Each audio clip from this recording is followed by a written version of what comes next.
Investigators on the January 6th committee now looking as far back as a year before the Capitol attack, trying to determine if there was a broader network of planning ahead of the riot. That's according to NBC News senior reporter Ben Collins, who joins me now. So, Ben, 6 investigators spoke with NBC News. They asked to remain anonymous. But what do they say about the events they're zeroing in on and why? Yeah, they're zeroing in on events before January 6th, trying to draw a nexus here between all of these disparate factions. You know, the Proud Boys and QAnon people don't necessarily agree on everything, but they somehow came to the same conclusion on January 6th to storm the Capitol. Now, why is that?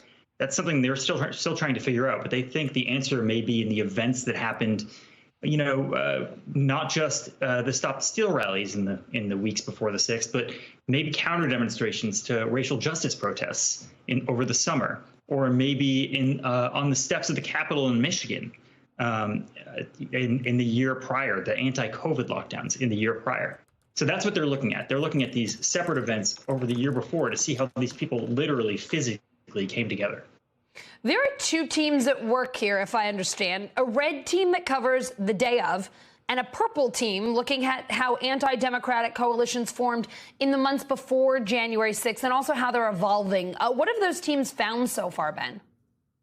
Yeah, this is new to me. I didn't know this how this worked with the investigation, but investigators are split up into these 2 different teams to determine, you know, how did this happen over the course of time? How did everyone come to believe that they had to storm the Capitol to save it for Donald Trump? But also on the day of, the red team stuff is what they call it. They are talking about literally the communications between these groups. They're trying to determine, based on conversations through the subpoenas they'd had with all of these extremists that they talked to and conspiracy theorists who they talked to as well, and white nationalists, exactly who was talking to who and, you know, how the coordination worked that day. That's something that they're determining over time now.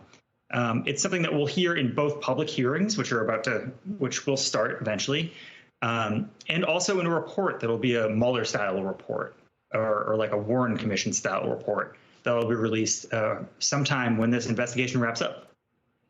Ben, DHS issued a domestic terrorism advisory this week. What are they saying about online threats and misinformation in our country right now? They're saying what this January 6th committee is saying as well, which is, you know, very broad. I'm sorry, I have a call coming through, probably from these people. I apologize about They're that. calling you now.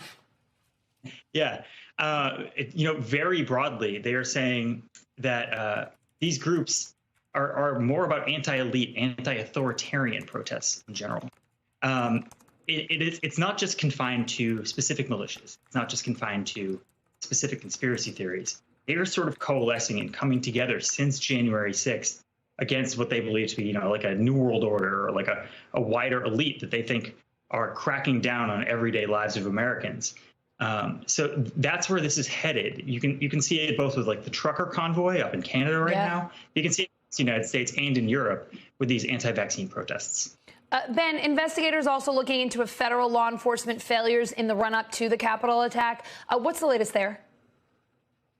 That's exactly what the question is right there, is how did this happen? Yeah. How did federal enforcement not really see this coming? That's something that they're looking into is, you know, do they have to change tactics on how they view these groups and how these groups are, you know, generally dealt with by federal law enforcement? Because what happened on the 6th just did not work. They did not take this seriously enough.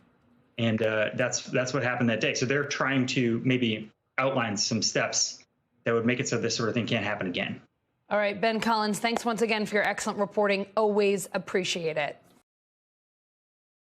Thanks for watching our YouTube channel. Follow today's top stories and breaking news by downloading the NBC News app.